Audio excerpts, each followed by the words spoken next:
Hi guys, எல்லாரும் எப்படி இருக்கீங்க? நல்லா இருக்கீங்களா? நானும் இருக்கேன். காய்ஸ் நீ பார்த்தீங்களா, உங்ககிட்ட வந்து இதை காமிக்கலான்ட்டு அந்த வீடியோ பதிவு பண்ணுறேன். இது என்ன தெரியுமா? பிள்ளையார் பிடிச்சி வச்ச மாதிரி இருக்கே. இது என்ன ஏதோ ஒரு டிஃப்ரெண்ட்டாக இருக்கேன்னு பார்க்குறீங்க. இது ஆல்ரெடி உங்களுக்கு தெரிஞ்சிருக்கும் நண்பர்களே. இது வந்து சாமிக்கு போடுற பூவெல்லாம் எடுத்து நான் வேஸ்ட் பண்ணாமல் பன்னீர் விட்டு தெளித்து பவுட்ரு மாதிரி பண்ணி பன்னீர் விட்டு தெளித்து சாம்பிராணி மாதிரி பிடிச்சி வச்சுருக்கேன். சாம்பிராணி ரெடி பண்ணியிருக்கேன். செமையாக இருக்குது, நல்லா வாசனையாக இருக்குது. இங்கே பாருங்கள், இந்த ரோஸ்லாம் வச்சு பண்ணுவோம் இல்லைங்களா,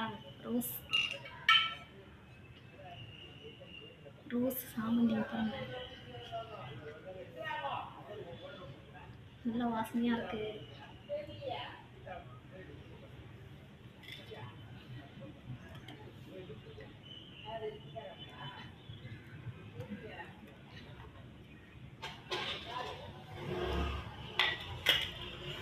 ஓகே நண்பர்களே, நீங்களும் இது மாதிரி சாமிக்கு போட்ட பூவில் சாம்பிராணி பண்ணி யூஸ் பண்ணியிருந்தா எனக்கு மறக்காமல் கமெண்ட்டில் சொல்லுங்கள்.